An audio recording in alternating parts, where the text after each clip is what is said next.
This is NEGOTIATEx TV.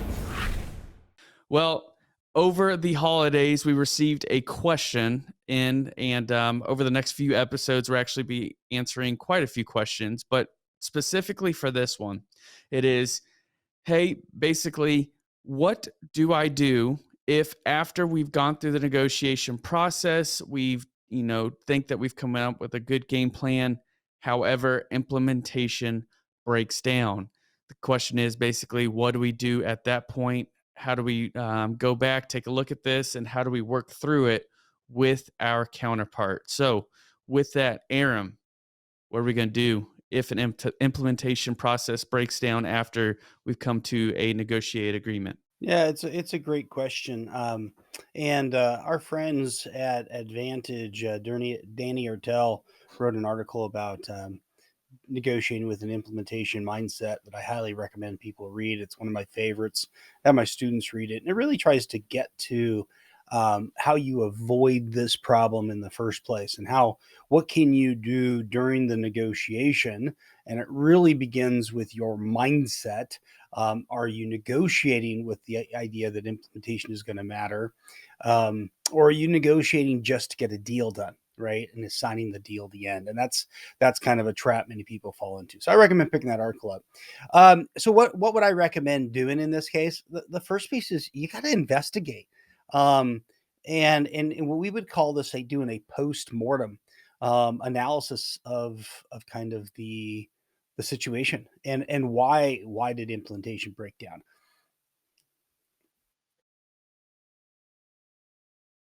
Do you think that this is usually like on the, like, all right, so implementation breaks down, we do a postmortem, we try and figure out what's going on. Do we point fingers? I mean, are we looking internally? Like, what exactly are we looking for to kind of figure this whole thing out? Yeah, well, I appreciate the tee up there. Obviously, the blame game is rarely going to be helpful, and it's understandably so. It's a place that many people tend to go. Right, this is your fault. This is your fault, and they try to assign blame. That's really going to be kind of a waste of our energy and efforts here, right? To if we're going to try to move forward. Because sure, we could go to some sort of blaming. We should go to some sort of litigation, enacting certain, clauses in the contract where if you didn't fulfill your side, now here's what you got to do. And the truth is, the reason we signed the contract in the first place was we were both pretty excited about the terms and what was the value we both were going to get. So, my recommendation would be is going back and saying what got in the way. And as you said, Nolan, a lot of it could be internal, right? So great for us to look internally and lead them, help them also do the same sort of internal analysis. Were there commitments that we made that just weren't feasible? And so they seemed like a great idea at the negotiating table, but maybe we didn't have the engineers there. We didn't have the right people from operations there to say, oh, that's really not feasible, or that's really going to stretch us thin. Or maybe our folks who are in procurement and managing supply chain weren't consulted and saying, "Oh, that would be great in a non-COVID world," but given COVID and supply chain being really stretched, that's just not realistic, right? And so maybe it is an internal problem. And then certainly we want to look at the process by which we negotiated too. Did we ignore certain interests? Were there other options where we could have gotten creative? Did we not kind of benchmark to the appropriate industry standard, or we were trying to do something new and set a new precedent, and that just wasn't a really good idea? There's any number of those things would be kind of paths to take. Yeah, when I first read this question, one of the first things that kind of came to mind is, so my first deployment was in 2012, 2013, I believe. Like, I think it was 12 to 13, or no, sorry, it was 13 to 14, give or take. Anyways, somewhere in there. But I remember always hearing from village elders like, oh, we were promised this from the Army. We were promised this, and it just never happened. Or landowners would come up and be like, hey, we were promised that we would be, paid for you renting our land to be able to put your combat outposts. All the time, it seems like I remember hearing this even from like our counterparts with the Afghan police, Afghan army. They'd always be like, "Hey, so and so promised me this," and of course, so and so has already left, like they're no longer in the country. And so hearing this question just like brings me back to those days of hearing, counterparts, civilians basically ask that same question.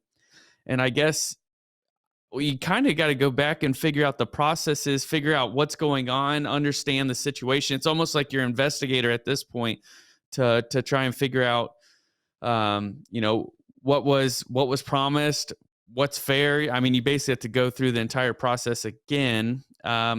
Hopefully, during these negotiations, the people who negotiated the agreement are still in the company, so it won't be that difficult. But yeah, it just kind of took me back to that place. Yeah, but not always, right? So sometimes they will have moved on too, or and we like to think that businesses will keep better records than we would have kept, perhaps through deployments, and do a better job of handoff of key key relationships and key projects and things that are going on. But that doesn't always happen either. Sometimes organizations that we work with will say they're not as good as kind of institutionalizing those lessons learned as they could be. I think your examples should resonate with many folks.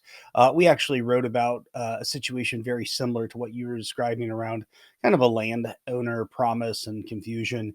And that was in the HBR article we wrote back in 2010 called Extreme Negotiations. And um, what we praised in that situation, based on a real life example, this young lieutenant who kind of got caught in the middle of that, was rather than disengage or rather than just kind of capitulate and compromise, he did exactly what you said, which was get investigative, get curious, um, you know, slow the process down, and just really kind of be opening to listening, understanding, and again pulling back the layers on what did happen.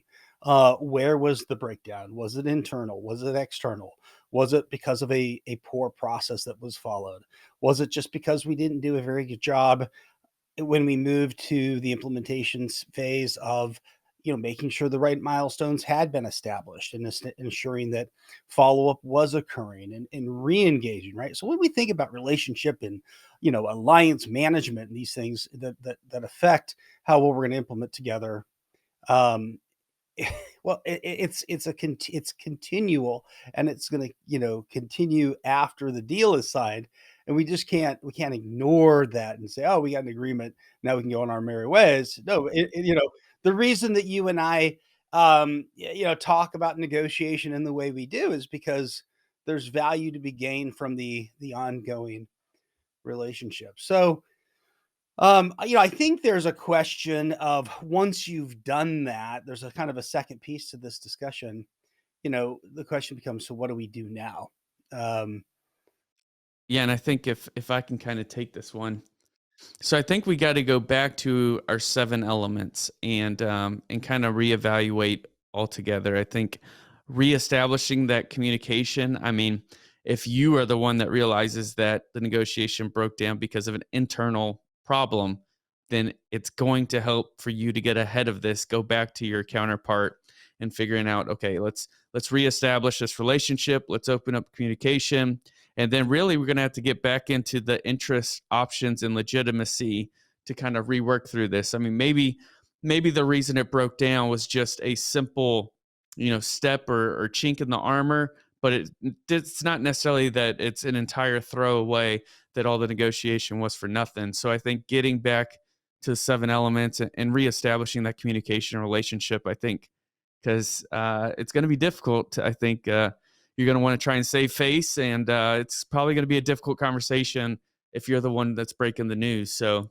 I mean, what do you think about that, Aaron? yeah, I agree. I agree with what you said. I think there's an acknowledgement that where we are now isn't the same place we were weeks, months, years ago when we originally negotiated this, the conditions have changed. We're in a different place, and the nature of the problem is even a little different now, because now there's been a commitment made, there's been a breakdown, there's been maybe some broken promises, and that's affected the relationship. It's gotten in the way of communication. So everything you're describing, and I think we just have to acknowledge that, right? It isn't like just starting over fresh. You're not doing that. There's now a history, and that history can be incredibly emotionally charging. I've worked with clients as we've role played negotiations they're involved with a key supplier who continually kind of fails to deliver to either the spec, or the timing that they've committed, and yet they're a supplier that we need to continue to work with. We don't really have a choice there, and the emotion from the clients that you and I've worked with is very strong, right? I mean, you can cut the tension with a knife. It's so strong.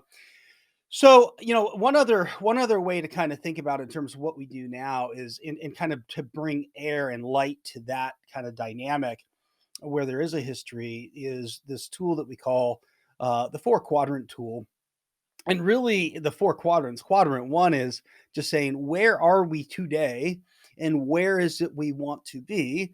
And acknowledging that there is a gap between our current state and our ideal future state. And that's okay. It's okay that we are. And now it's not okay if we just say we're going to stay in our current state when we have an ideal future state we want to get to.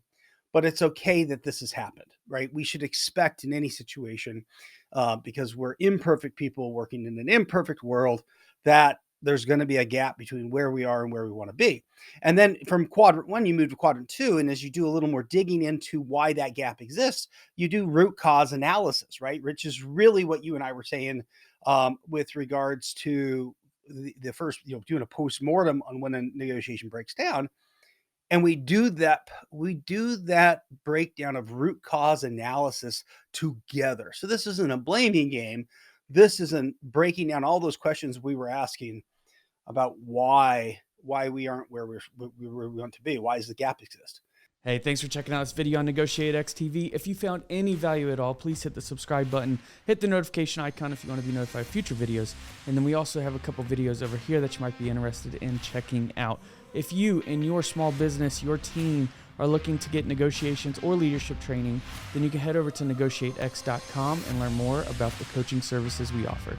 Thanks, and I'll see you over the next video.